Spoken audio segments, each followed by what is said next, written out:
हरियाणा की हर अपडेट के लिए बेल आइकन दबाएं और सब्सक्राइब करें STV हरियाणा न्यूज।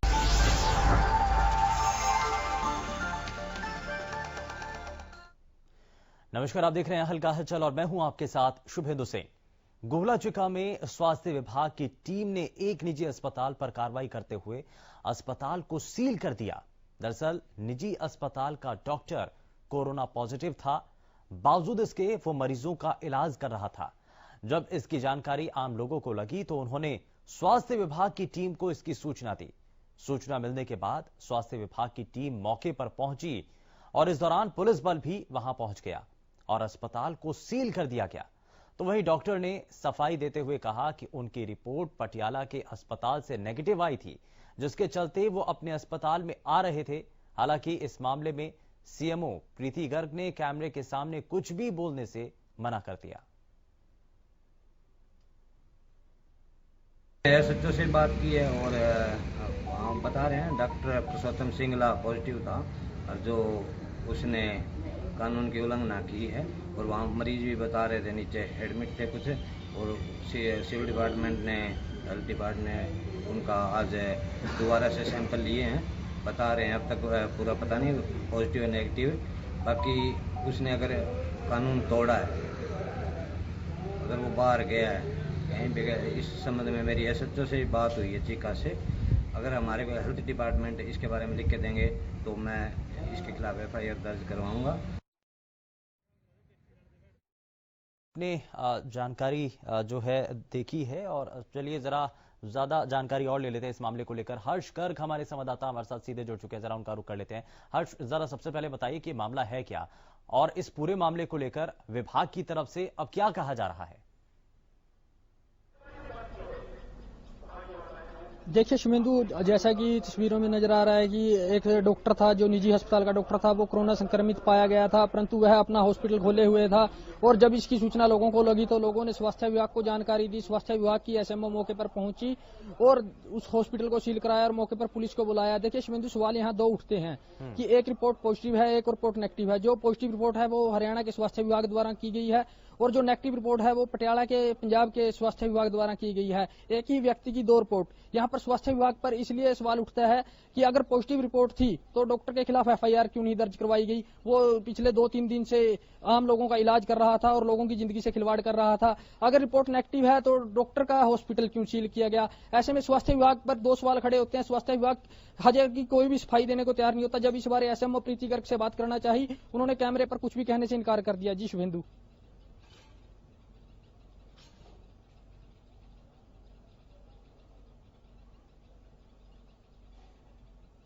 पूरे मामले को लेकर हर्ष, क्योंकि लापरवाही तो किसी न किसी रूप में हुई है, तो जांच कमेटी बनाने की बात है, कैसे कार्रवाई होगी, लापरवाही का जिम्मेदार किसको माना जाए?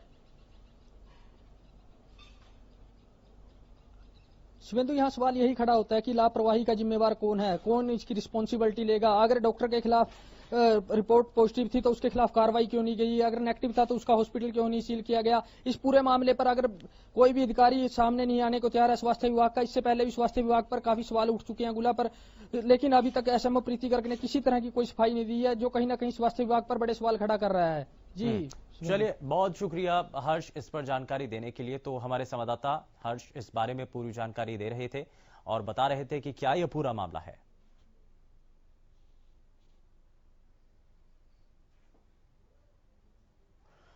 तो निजी अस्पताल को फिलहाल सील कर दिया गया है और मरीजों की जान से खिलवाड़ हो रहा था। और यहां आपको बता दें कि जिस रूप में अभी फिलहाल जो जानकारी मिल रही है उसके मुताबिक निजी अस्पताल पर कार्रवाई करते हुए अस्पताल को फिलहाल सील किया गया है। दरअसल निजी अस्पताल का डॉक्टर कोरोना पॉजिटिव पाया गया था, बावजूद उसके वो मरीजों का इलाज कर रहा था। और इस बीच रुक कर रहे हैं बड़ी खबर का।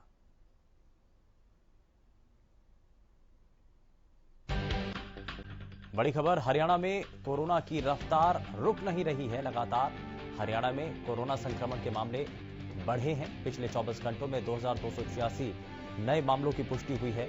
वहीं फरीदाबाद में 266, गुरुग्राम में 258 नए मामले सामने आए हैं।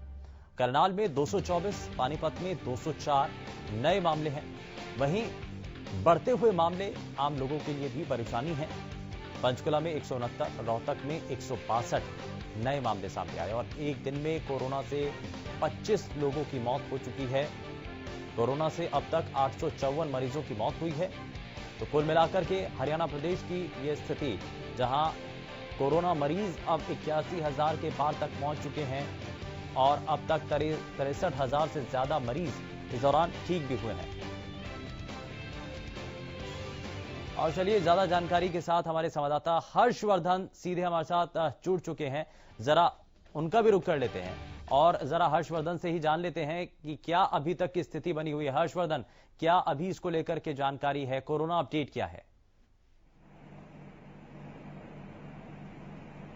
देखिए शिवेंदु, आपको बता दें कि अगर रोहतक की बात की जाए तो हर रोज नए मामले बढ़ते आ रहे हैं। कल शाम की बात की जाए तो 97 नए मामले हैं वो सामने आए हैं नए, और उसके अलावा मौत का आंकड़ा भी बढ़ गया। मौत के जो मरीजों की मौत हो चुकी है उसमें 40 जो मरीजों की वो है मौत हो चुकी है रोहतक के अंदर। फिलहाल प्रशासन और स्वास्थ्य विभाग हर बार एक बात कहता नजर आता है कि जल्द ही कोरोना जैसी जो बीमारी है उसको काबू किया जाएगा। हालांकि पीजीआई के डॉक्टर जो है उसकी वैक्सीन भी तैयार कर रहे हैं और हालांकि वैक्सीन लगभग काफी हद तक पहला जो फेज उसका तैयार था वो बिल्कुल कंप्लीट हो चुका है। दूसरे फेज के अंदर जो है कोरोना के जितने भी मरीज हैं उनको वैक्सीन दी जाएगी।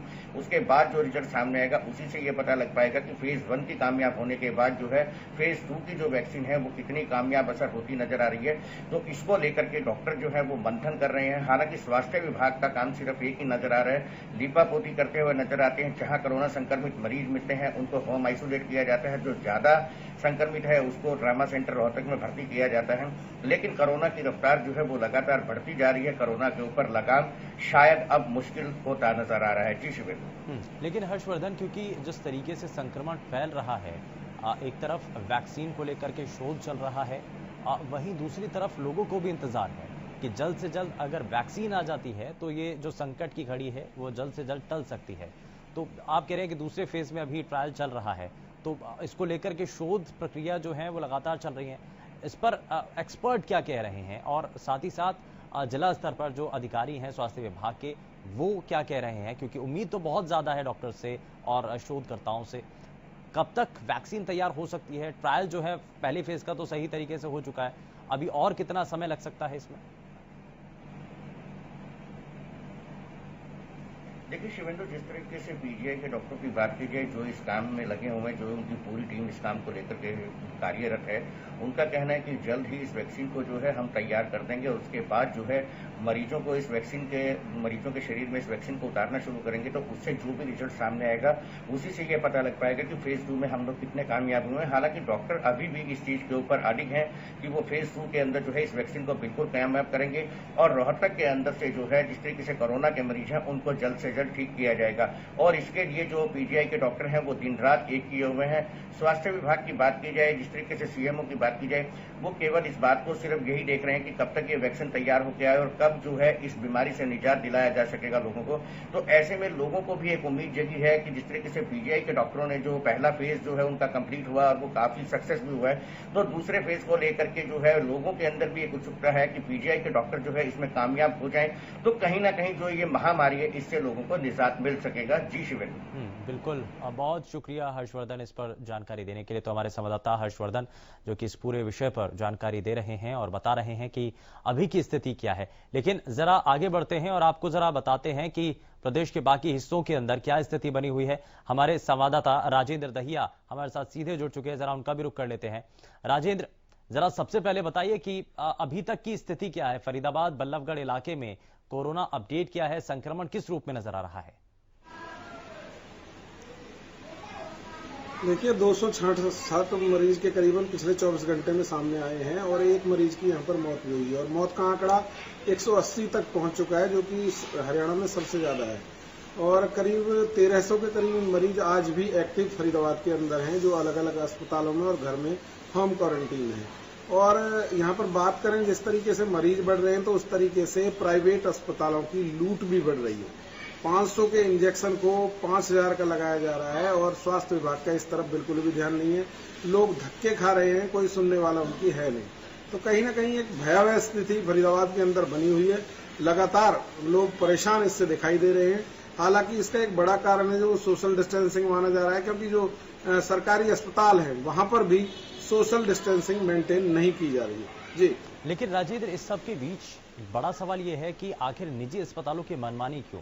क्या सरकारी अस्पतालों पर उतना भरोसा लोगों को नहीं है या फिर वहां पर सुविधाएं उपलब्ध नहीं है? कारण क्या है? निजी अस्पतालों की तरफ क्यों आखिर लोग कर रहे हैं?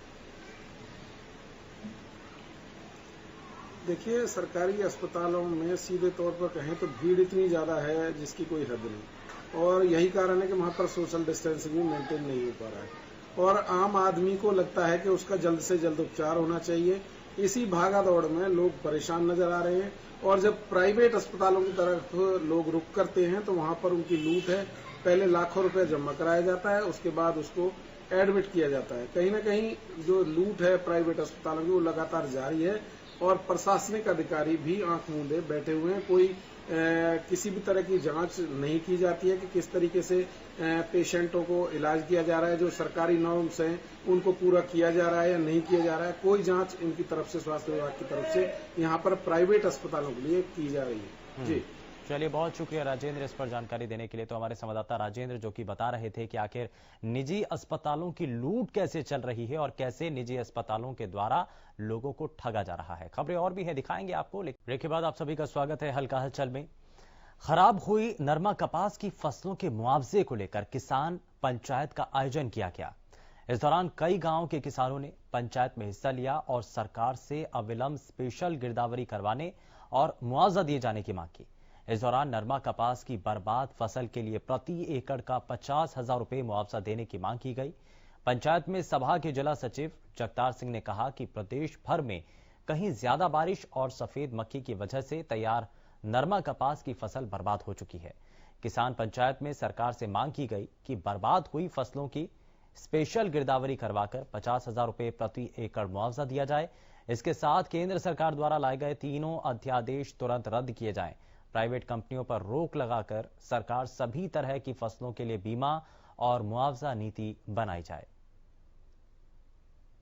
विधानसभा के जिला कमेटी के आह्वान के ऊपर एक किसान पंचायत कर रहे हैं फतेहाबाद जिला की। इसका मुख्य मुद्दा है कि जो नरमे की फसल है वो सफेद मक्खी की वजह से और बरसात से उखेड़े की वजह से पूरी तौर पे बर्बाद हो चुकी है। तो पूरे हरियाणा के अंदर ये बर्बाद हुई है, अकेले यहाँ फतेहाबाद में नहीं है। तो इसमें मुख्य मुद्दा हमारा ये है कि सरकार पूरे नरमा जो भी दूसरी जो फसलें हैं बरसात की वजह से नुकसान हुआ है या नरमे की फसल को सफेद मक्खी की वजह से नुकसान जो हुआ है, इसकी स्पेशल गिरदावरी करवा के और तमाम किसानों को बिना शर्त 50,000 रुपए प्रति एकड़ के हिसाब से मुआवजा दे। और ज्यादा जानकारी के साथ हमारे संवाददाता अजय मेहता हमारे साथ सीधे जुड़ चुके हैं। जरा उनका रुख कर लेते हैं। अजय, जरा सबसे पहले बताइए कि नरमा कपास की जो फसलें खराब हुई, नुकसान किसानों को हुआ, लेकिन अब एक आस है किसानों को, अब उम्मीदें क्या हैं किसानों की और सरकार की तरफ से क्या कदम उठाए जा रहे हैं? देखिए शुभेंदु, फतेहाबाद के अगर बात की जाए तो फतेहाबाद के जो एक बड़ा इलाका है बट्ठू के, जहां पूरी एक बेल्ट है जहां नरमा और कपास की बिजाई की गई थी। ये जो पूरे इस इलाके के अंदर जो है पूरा का पूरा इलाका जो है डैमेज हो चुका है। इससे के अंदर जितनी भी फसल की बुआई की गई थी, सफेद मक्खी और बरसात से जो है काफी नुकसान हुआ है। किसानों के अगर माने तो यहाँ पे 80 से 90% तक नुकसान जो है आंकलन किया जा रहा है। और अगर विभाग के अधिकारियों की बात माने तो वो इसको 50 से 60% तक नुकसान अभी उसका आंकलन कर रहे हैं। फतेहाबाद एडमिनिस्ट्रेशन की ओर से इसका जो है सर्वे करवाया जा रहा है। राजस्व विभाग और कृषि विभाग की तरफ से टीमें जो है डैमेज हुई फसलों की जो है सर्वे किया जा रहा है और उसके बाद जो एक रिपोर्ट बना करके सरकार को भेजी जाएगी। जो एक आशा व्यक्त की जा रही है कि कहीं ना कहीं जो है इस जब किसानों का जो खराब हुई है फसलें, उनका कहीं ना कहीं सरकार जो है मुआवजा देने का काम करेगी जी। लेकिन इस सब के बीच अजय, किसानों को क्या उम्मीद है? कितना मुआवजा प्रति एकड़ के हिसाब से उनको मिले? जितना नुकसान हुआ है उस हिसाब से कितना मुआवजा उनको मिलना चाहिए प्रति एकड़ के हिसाब से?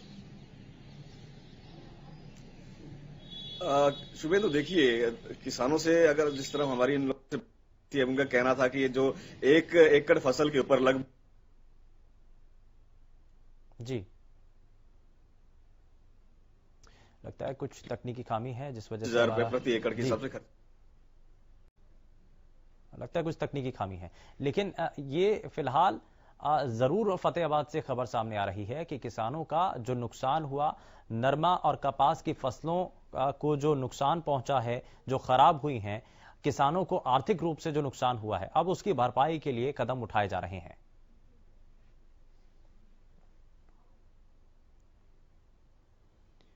और वहीं सरकार से नाराज पानीपत के आढ़तियों ने पीपली अनाज मंडी में 10 सितंबर को रैली का ऐलान किया है। आढ़तियों का कहना है कि सरकार उनके साथ वादा खिलाफी कर रही है।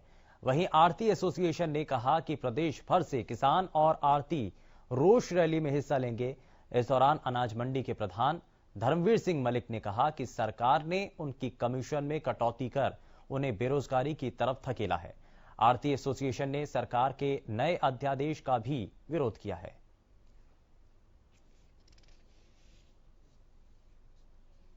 पिपली अनाज मंडी में एक बहुत बड़ी किसानों की आढ़तियों की मीटिंग होने जा रही है। उसके अंदर ज्यादा से ज्यादा आढ़ती भाई और किसान भाइयों को वहां पहुंचाने के लिए हमारी मीटिंग तो एक तो जो 3 अध्यादेश हैं जो हमारे इन्होंने किसानों की आढ़तियों के खिलाफ जो 3 अध्यादेश इन्होंने जारी किए, एक तो वो मुद्दा है। एक हमारी आढ़त इन्होंने काट ली, लगभग 60% हमारी आढ़त इन्होंने काट ली, जो कि टोटल का 60% काटा है। जैसे किसी की 1 लाख थी तो उसको 40,000 ही मिले। तो एक मुद्दा वो बहुत भारी मुद्दा है। किसी मजदूरी भी हमारे को मिली, मजदूरी भी काट ली गई हमारी। हमारे साथ बहुत ज्यादा सरकार कर रही है इन मुद्दों के ऊपर। कई मुद्दे ऐसे हैं जैसे ई ट्रेडिंग के विरोध में है, और उसके बाद किसानों को जो बार माल खरीदा जा रहा, 3 अध्यादेश लाए जा रहे, उसके विरोध। वहीं गोहाना के जागसी गांव के ग्रामीणों ने गांव के दोनों पंचायतों में हुए विकास के कामों को लेकर के 2018 में आरटीआई लगाकर एक सूचना मांगी और विकास के कामों में अनियमितताएं बरतने का आरोप लगाकर अधिकारियों को भी इसकी शिकायत दी। ग्रामीणों की शिकायत पर उच्च अधिकारियों ने जांच के आदेश दिए थे, जिसके चलते अधिकारी एक गांव में जांच के लिए पहुंचे, जहां ग्रामीणों का आरोप है कि सरपंच और उनके परिजनों ने उनके साथ मारपीट की। इसको लेकर ग्रामीण गोहाना के एएसपी से मिले, जिसके बाद एएसपी ने इस मामले में जांच के आदेश दिए थे। अब इस मामले में बरौदा थाना पुलिस ने गांव जागसी के दोनों सरपंचों आजाद और सुरेंद्र समेत 6 लोगों के खिलाफ मारपीट समेत कई मामलों में मुकदमा दर्ज कर लिया है। पुलिस अब इस पूरे मामले में जल्द ही दोनों सरपंचों को गिरफ्तार कर सकती है। थे जी कल 26/6 एक आरटीआई लगाई थी जी मैंने 26/6/2018 में। उसमें हमारे गांव में 4-4.5 करोड़ रुपए दे रखे थे, जो कि सरकार ने काफी ग्रांट दे रखी थी। तो हमने सोचा विकास कार्य हो नहीं रहा था कुछ भी गांव में, तो हमने सोचा कि इतने रुपये आ रहे हैं तो विकास क्यों नहीं हो रहा। फिर हमने एक आरटीआई लगा दी 26/6/2018 को। उसके बाद उसमें थोड़ा बहुत रिकॉर्ड मिल गया, जो रिकॉर्ड हमको मिला उसमें काफी गबन मिल गया। उसके बाद हमने एक सी विंडो पर एप्लीकेशन दी, एक जिला कष्ट निवारण समिति मूलचंद शर्मा जी के पास दी। उसकी जांच और एक हाईकोर्ट में याचिका दायर करवा दी। उसकी जांच के लिए बीडीपी मुलाना मौके पर पहुंचेगी, जो कि मौके पर कोई प्रशासन का अधिकारी साथ में नहीं था, सिर्फ ब्लॉक वाले थे। वहां पर उन्होंने पंचायत भवन में बुलाया हमारे को। उसमें हमने कहा कि फर्नीचर की पहले तो फर्नीचर की कार्रवाई चली, उसमें लिपापोती की गई। फिर हमने कहा कि जो इन्वर्टर बैटरी खरीद रखे हैं ना पंचायत ने, 29,000 कुछ के दोनों पंचायतों में खरीदे गए थे। मगर ये एक बिल दिखा दो इनका, ये कहाँ पर धरे हैं, चौपाल में है या पंचायत भवन में है या सरपंच के पास है, उसको दिखाने में समर्थ रहे। फिलहाल के लिए बस इतना ही। नमस्कार।